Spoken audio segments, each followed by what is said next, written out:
kita ke Prof. Erwan. Prof, ini tadi disampaikan bahwa mayoritas ini masih terjadi di pedesaan untuk kemiskinan itu sendiri. Nah, apakah ada identifikasi dari Kemenpan RB untuk daerah-daerah yang dalam tanda petik desanya ini jumlahnya banyak sehingga kemudian miss and match termasuk program pengentasan ini juga dimungkinkan terjadi di sana, Prof? Ya, jadi terkait dengan tadi ya yang dikatakan sebagai eh, extreme poverty begitu. Iya. Tahun lalu sebetulnya Mbak Brigita Manohara, Kementerian Pan RB terkait dengan RB tematik ini sudah melakukan pilot project ya untuk kita uji coba dulu RB tematik pengentasan kemiskinan ini mekanismenya seperti apa.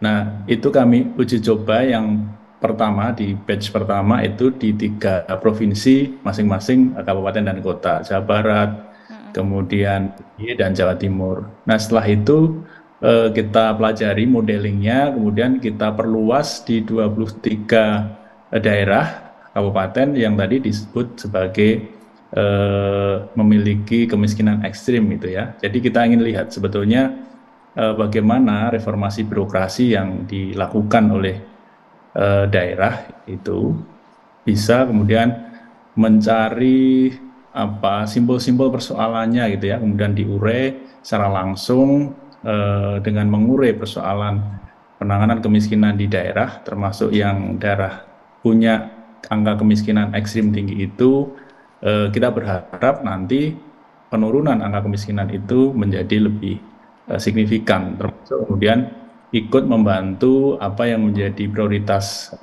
Presiden untuk nanti di tahun 2004 betul-betul angka kemiskinan ekstrim ditargetkan 0% itu tercapai. Jadi kami sudah melakukan pilot project untuk RB tematik kemiskinan itu tadi di 3 provinsi, kemudian di tahap kedua di 23 kabupaten yang punya angka kemiskinan ekstrim tadi. Nah, kemudian untuk tahun ini kami akan mulai di seluruh kabupaten kota di seluruh Indonesia untuk tematik kemiskinan tadi, Mbak Brigita. Cuman kalau tadi dari catatan ada dana yang masih belum miss and match programnya, Pak Prof. Ini sebenarnya banyak orang yang kemudian ingin tahu berapa banyak sih persentasenya yang belum tergunakan dengan baik, belum efektif sebenarnya untuk pemanfaatan yang tadi studi banding dan lain-lain itu. Ya, data detailnya tentu perlu diteliti ya, tetapi begini, tugas kami ini kan tiap tahun melakukan asistensi dan juga evaluasi terkait 2 hal. Yang pertama, reformasi birokrasi, yang kedua terkait dengan penggunaan anggaran yang kita sebut dengan SAKIP ya, Sistem Akuntabilitas Kinerja Instansi Pemerintah. Nah, SAKIP ini untuk memastikan bahwa pemerintah daerah itu betul-betul menerapkan prinsip anggaran berbasis kinerja atau result oriented government ya. Jadi bagaimana mereka itu menggunakan anggarannya berbasis apa sebetulnya sasaran yang hendak dicapai oleh pemerintah daerah tersebut. Nah, ini setiap tahun kami perbaiki dari tahun ke tahun kualitas ya, cara perencanaan mereka ini terus membaik begitu Mbak Brigita. Nah, harapannya dengan mereka bisa membuat perencanaan yang baik, yang tadi kita sebut sebagai penggunaan anggaran berbasis kinerja, termasuk bagaimana mereka membuat program-program pengentasan kemiskinan ini menjadi lebih baik. Salah satu persoalan yang sering muncul terkait dengan penyusunan program dan juga penggunaan anggaran ini adalah adanya silo-silo gitu ya antar OPD. Nah, ini kami dorong perlu adanya cross-cutting program gitu, karena pengentasan kemiskinan tidak bisa diselesaikan hanya oleh satu OPD saja. Perlu ada lintas OPD yang kita dorong sehingga program-program itu ada cross-cuttingnya, ada irisan antar satu OPD dengan OPD yang lain. Jadi itu yang kami kerjakan Mbak Brigita untuk membantu agar tadi penyusunan program anti kemiskinan itu tidak terjadi mismatch gitu ya, terjadi salah sasaran begitu Mbak Brigita. Pak Antoni, sebenarnya upayanya itu sudah maksimal loh, tapi masih aja. Iya, menurut saya ya upayanya ini adalah salah sasaran gitu. Jadi kalau kita menganggap bahwa bantuan anggaran tadi ya, anggap aja 500 triliun, kita berikan, kita bagi kepada mereka yang memerlukan untuk meningkatkan pendapatannya untuk keluar dari kemiskinan, untuk mengurangi kemiskinan. Nah ini juga terlihat kalau tahun depannya 500 triliun lagi, ya pasti itu namanya secara real itu turun. Karena termakan inflasi. Jadi artinya dia tidak bisa memberantas kemiskinan dengan cara seperti itu. Jadi kalau itu dia topang dengan catatan bahwa anggap saja dia punya pendapatan itu sama gitu. Ya, tidak ada penambahan gitu. Nah, kalau kita lihat angka kemiskinan itu ada di mana? Ada di petani, nelayan dan sebagainya gitu. Kemungkinan mereka punya pendapatan real itu adalah turun. Ya, tenaga honorer tadi, tenaga PAUD semuanya. Inilah bahwa mengandalkan hanya itu saja, itu tidak akan terjadi signifikan pengurangan. Terus yang tadi saya katakan kepada Pak Ateng, itu sudah saya compare tentu saja pendapatan per kapita per orang. Ya, tidak mungkin kita memakai data yang berbeda gitu. Nah, itu adalah yang tadi Bank Dunia mengatakan $3,65 per hari per kapita. Lalu ekuivalen dengan 591.000 per orang per bulan. Jadi bedanya adalah Rp55.500 dibandingkan dengan data dari pendapatan BPS. Kemiskinan menurut Bank Dunia dengan pendapatan tersebut 591.000 per orang per bulan itu ada 62 juta orang. Itu pertama. Terus yang kedua kalau kita lihat adalah bahwa kemiskinan di Indonesia ini adalah tertinggi di ASEAN 4. ASEAN 4 itu yang saya bandingkan adalah Indonesia, Thailand, Malaysia dan Vietnam. Even kita itu jauh lebih tinggi dari Vietnam. Vietnam kalau kita yang tadi angka 591.000 per orang per bulan, kita itu ada 62 juta orang. Di Thailand dan Malaysia itu hampir nol, sudah hampir tidak ada. Lalu di Vietnam itu hanya 5.100, sorry itu di Malaysia. Ya, sebentar ya, kita lihat. Jadi di sini adalah sekitar Vietnam 5.100.000, kita 62 juta. Oke, tentu saja penduduk kita lebih banyak. Nah, kita lihat di dalam persentase, kita 3,6% untuk yang kemiskinan hampir ekstrim ya, yang menurut BPS itu. Kemudian Vietnam itu adalah cuman sekitar 22%. Itu tahun 2018. Malaysia dan Thailand itu cuman 0,7% dan 0,4%. Sorry, Vietnam 5,3% untuk tahun 2018. Jadi kita ini sudah sangat tinggi sekali kemiskinannya di ASEAN 4 dan boleh dikatakan selama ini kita ini gagal untuk mengentaskan kemiskinan itu.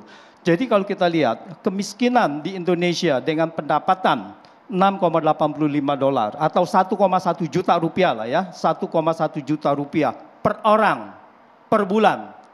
Pendapatan di bawah 1,1 juta rupiah itu ada 167,8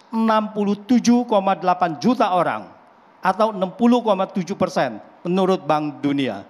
Dan ini adalah sejalan kalau kita lihat data dari semacam studi ya, research dari Kompas, yaitu 183,7 juta orang tidak bisa memenuhi kebutuhan gizi hariannya. Jadi ini luar biasa gitu.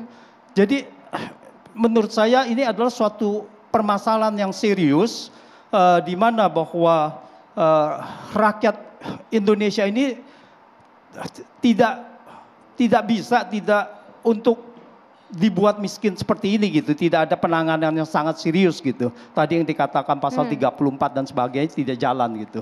Jadi saya rasa harus ada extraordinary untuk mengatasi hal ini secepatnya. Terima kasih. Ini kan peran DPR tentunya, pengawasan dan lain-lain. Iya. Dan sebetulnya instrumen untuk mengentaskan itu ada di APBN yang sudah dibuat sedemikian rupa dengan anggaran di masing-masing kementerian juga sudah diatur. Dan kita harapkan bahwa itu digunakan seefektif dan seefisien mungkin untuk membantu masyarakat sesuai dengan bidangnya masing-masing. Dan memang persoalannya adalah urusan kemiskinan ini kan tidak ada satu lembaga terpusat di bawah presiden gitu, tapi tersebar di berbagai kementerian yang menyulitkan koordinasi yang tadi dinas kata Pak Menpan, aja masalah gitu kan ya. sibuk dengan urusannya masing-masing. Kalau kata istilahnya, saya hanya mengutip loh tadi istilahnya dari Pak Azwar Anas itu. Jadi ini membuat persoalan koordinasi. Kemudian persoalan data itu juga selalu jadi persoalan. Memang betul bahwa pemerintah memberikan perlindungan sosial atau bantuan sosial. Tapi kita melihat bahwa kenaikan harga, inflasi yang ada itu lebih tinggi dibanding dengan bantuannya gitu. Sehingga dapat bantuan iya, tapi dengan adanya inflasi yang tinggi, apalagi kemarin inflasi pangan yang sangat tinggi, bantuan itu jadi tidak berarti gitu. Jadi artinya dikasih bantuan dan itu pun kan tidak seberapa, 600.000. Dan itu juga untuk 3 bulan. Ya, ini saya melihat bahwa perlu ada upaya-upaya terobosan yang extraordinary tadi yang sungguh-sungguh gitu, bahwa pemerintah diamanatkan. Jadi kita nggak boleh bilang bahwa undang-undang tinggal undang-undang. Untuk apa undang-undang itu dibuat oleh pada founding fathers pasal 34 itu, Prof ya. Jadi harus mengacu ke sana bahwa sandang, pangan, papan, pendidikan, kesehatan, kemudian pelayanan sosial itu semuanya adalah tugas dan termasuk di dalam kebutuhan dasar. Jadi kalau kebutuhan dasar saja tidak bisa terpenuhi, bagaimana kita bisa punya daya saing? Dan memang kalau kita melihat bahwa, dan ini juga sudah banyak kita bicarakan di rapat-rapat DPR, kemiskinan struktural itu yang melanda rakyat Indonesia. Banyak masyarakat kita yang tidak bisa mengakses sumber-sumber ekonomi. Mereka tidak bisa mengakses pendidikan, mereka dan akibatnya apa? Mereka kalah bersaing. Biasanya kalau orang yang pendapatannya kurang, apalagi pengangguran kan juga naik dengan adanya pandemi dan itu belum selesai. Tadi disinggung bahwa ada kemiskinan ekstrim, kemudian ada miskin. Yang 9,57 adalah poor, ya kemiskinan yang miskin saja. Tapi yang di bawah itu, ekstrim itu kan juga perlu kita perhatikan. Yang kalau tadi data disampaikan bahwa yang dari miskin biasa turun sampai kepada miskin ekstrim itu 2, sekian persen.